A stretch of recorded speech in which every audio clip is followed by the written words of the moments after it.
Hello বন্ধুরা, কেমন আছো সবাই? আশা করি ভালো আছো, আমিও ভালো আছি। আমার আজকের রান্না মোচা। আমি যেভাবে ঘরে মোচা তৈরি করি সেটা আজকে শেয়ার করেছি।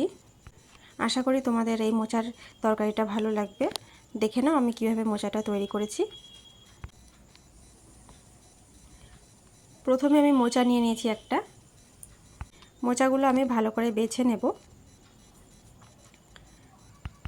মোচার যে শক্ত অংশগুলো থাকে সেই অংশটা আমি দুটো অংশ ফেলে দিয়ে আমি বাকি মোচাগুলো নিয়ে নেব। এইভাবে আমি সমস্ত মোচাগুলো বেছে নিয়েছি।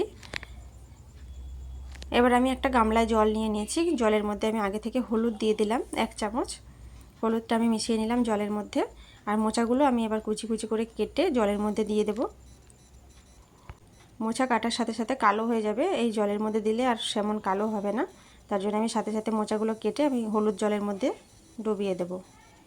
তো মোচাগুলো আমি এইভাবে কেটে নিচ্ছি। ছোট ছোট টুকরো করে একদম কুচি কুচি করে আমি মোচাগুলো কাটবো। জলের মধ্যে আমি ডুবিয়ে দিচ্ছি, নাহলে মোচাটা কিন্তু কালো হয়ে যাবে। সমস্ত মোচাগুলো আমি এভাবে কেটে আমি জলের মধ্যে কিছুক্ষণ 5 মিনিট মতন ডুবিয়ে রেখেছিলাম। এবার আমি এই মোচাগুলো জল থেকে তুলে নিয়ে প্রেসার কুকারে দিয়ে দিচ্ছি সেদ্ধ করার জন্য।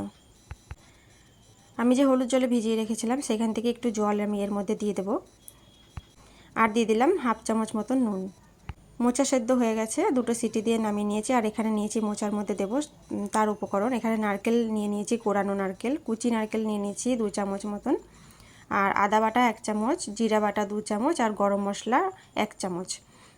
সবকটা মশলা আমি বেটে নিয়েছি। আর এখানে আলু নিয়ে নিয়েছি, ছোট ছোট দুটো টুকরো করে কেটে নিয়েছি। আর নিয়েছি সর্ষের তেল। আর মোচাটা আমি জল ঝরিয়ে নিচ্ছি। কড়াইতে তেল গরম হলে তার মধ্যে দিয়ে দিলাম তেজপাতা আর সামান্য একটু গোটা জিরা। ওই তেলের মধ্যে দিয়ে দিলাম আমি আলুগুলো। আর দিয়ে দিলাম 1 চা চামচ নুন আর 1/2 চা চামচ হলুদ। একটু নাড়াচাড়া করে আলুগুলোকে ভেজে নিচ্ছি। আর আলুগুলো একটু ভেজে নেওয়ার পরে তারপরে দিয়ে দিলাম কুচনো যে নারকেলগুলো আমি রেখেছিলাম সেইগুলো। কুচনো নারকেলগুলো ভাজা ভাজা হয়ে গেছে। এবার আমি যে কোরানো নারকেলটা রেখেছিলাম দিয়ে দেবো সেইটা। এটাও আমি কিছুক্ষণ ধরে ভাজা ভাজা করে নেব। আমি আজকে এই রান্নাটা খুব তাড়াতাড়ি করে দেখিয়েছি। আলুগুলো আগে থেকে আর ভেজে তুলে নিয়ে নিই, একবারে আমি রান্নাটা করছি। আমি দিয়ে দিলাম আদা বাটা, 1 চামচ আদা বাটা দিয়ে দিলাম। আদাটা আমি নাড়াচাড়া করে নিচ্ছি।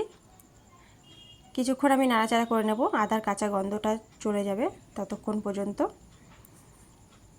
এবার দিয়ে দিচ্ছি জিরা বাটা, 2 চা চামচ জিরা বাটা আছে। মশলা দিয়ে আমি ভালো করে নাড়াচাড়া করে নিচ্ছি। কিছুক্ষণ ভাজা ভাজা করে নিয়েছি। তারপরে দিয়ে দিলাম টমেটো। টমেটোটা আমি নাড়াচাড়া করে একটু নরম করে নিয়েছি। এবার দিয়ে দিলাম যে মোচাটা আমি সেদ্ধ করে জলটা ঝরিয়ে রেখেছিলাম সেই মোচাটা। মোচা দিয়ে এবার আমি নাড়তে থাকবো। এটাকে অনেকক্ষণ ধরে নাড়াচাড়া করে এভাবে রান্না করে নিতে হবে। নাড়া বন্ধ করা যাবে না, নাড়াচাড়া করে করে এটা রান্না করতে হবে, নাহলে মোচার সব জায়গাটা হবে না। এবার আমি কাঁচা লঙ্কা দিয়ে দিয়েছি, 4টে কাঁচা লঙ্কা দিয়েছি এখানে। আমি এখানে স্বাদ মতন আমি ঝাল দিয়ে দিয়েছি। মোচাটা অনেকক্ষণ ধরে নাড়াচাড়া করে নিয়েছি। 5-7 মিনিট পরে আমি দিয়ে দিলাম চিনি। চিনিটা আমি স্বাদ মতন দিয়েছি, আমি দিয়েছি 2 চামচ। চিনি দিয়েও আমি খুব ভালো করে এটা মিশিয়ে নিচ্ছি। রান্নাটা কিন্তু আমার প্রায় হয়ে এসেছে।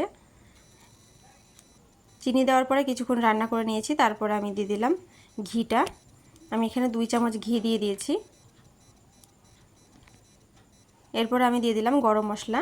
আমি এখানে এলাচ, লবঙ্গ, দারচিনি বেটে রেখেছিলাম, 2টো এলাচ, 2টো লবঙ্গ, 1 টুকরো দারচিনি বেটে রেখেছিলাম, সেটা আমি দিয়ে দিলাম। গুঁড়ো গরম মশলা এখানে দেওয়া যাবে।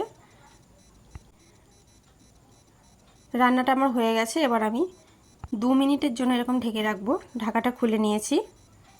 ঢাকাটা খুলে নিলাম। এবার আমি আবারও ঢাকা দিয়ে গ্যাসটা বন্ধ করে কিছুক্ষণ রেখে দেব। যে গরম মশলাটা দিয়েছিলাম তার ফ্লেভারটার মধ্যে ভালো করে ঢুকে যাবে তার জন্য। এবার ঢাকাটা খুলে নিয়েছি। রান্নাটা একদম রেডি হয়ে গেছে। আর গ্যাসের ফ্লেমটা কিন্তু এখন বন্ধ আছে। কত সুন্দর রান্নাটা হয়েছে দেখতে, আর খেতে কিন্তু খুবই ভালো হয়েছিল।